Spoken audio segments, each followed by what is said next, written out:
कौन हूं? ईश्वर के अंश हैं, अविनाशी हैं, चेतन है, निर्मल है, सहज सुख की राशि। जब ईश्वर के अंश हम हैं तो ईश्वर का जहां वास होगा वही तो मेरा मुकाम होगा। भाई जैसे एक नदी का जल है और नदी का जल का जो अंशी है वो समुद्र है, और नदी का जो जल है, मान लीजिए ये जल भरा हुआ है, ये समुद्र का ही एक अंश है और इसका समुद्र अंशी है, तो इसका मुकाम कहाँ है? समुद्र। ऐसे ही जीव ईश्वर का अंश है और ईश्वर का मुकाम कहाँ है? तो गीता में भगवान कृष्ण अपना मुकाम बताते हैं, ना तद्भासे सूर्यो संसा को न पावका यदि गत्वा न निर्वर्तन्ते तत्ता में परमं।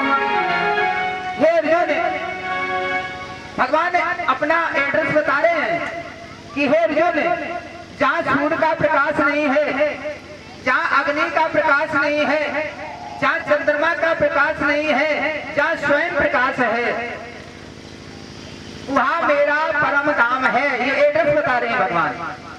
किसको? अर्जुन को।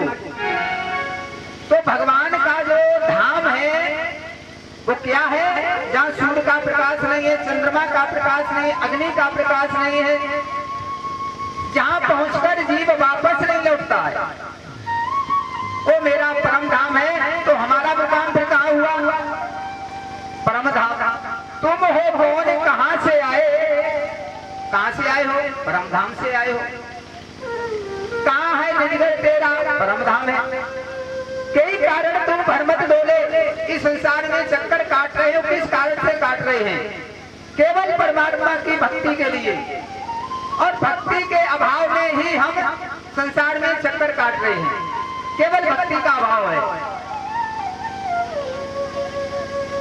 तो कई कारण तुम भरमत डोले तन तज कहाँ बसेरा। इस शरीर का त्याग करने के बाद हमारा और आपका बसेरा कहाँ होगा? कहाँ होगा? कर्मों के अनुसार हमारा बसेरा होगा।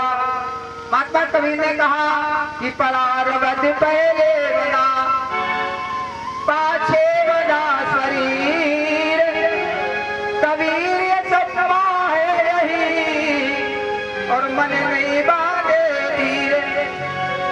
प्रारब्ध पहले बना, चित्रगुप्त के यहाँ पहले प्रारब्ध बनता है और फिर प्रारब्ध के अनुसार हमें जन्म मिलता है।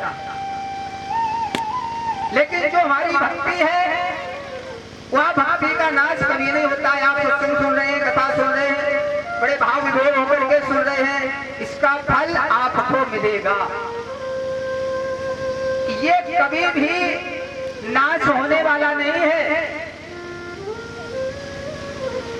भक्ति बीज पलटे नहीं, चाहे जुग जाए अनंत, ऊंच नीच का रूप जे हो संत का संत।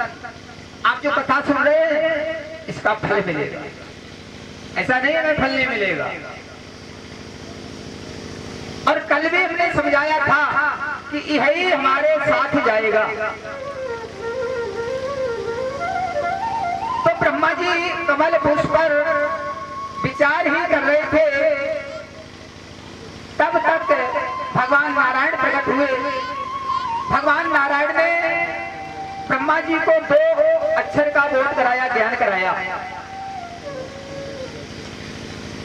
वो 2 अक्षर कौन है? आखर मधुर मनोहर दो, और बरन बिलोचन जन जिय जो। आखर मधुर, मधुर है वे, सुंदर है। और कैसे हैं? बरन बिलोचन, वर्णमाला के नेत्र हैं और भक्तों के जीवन।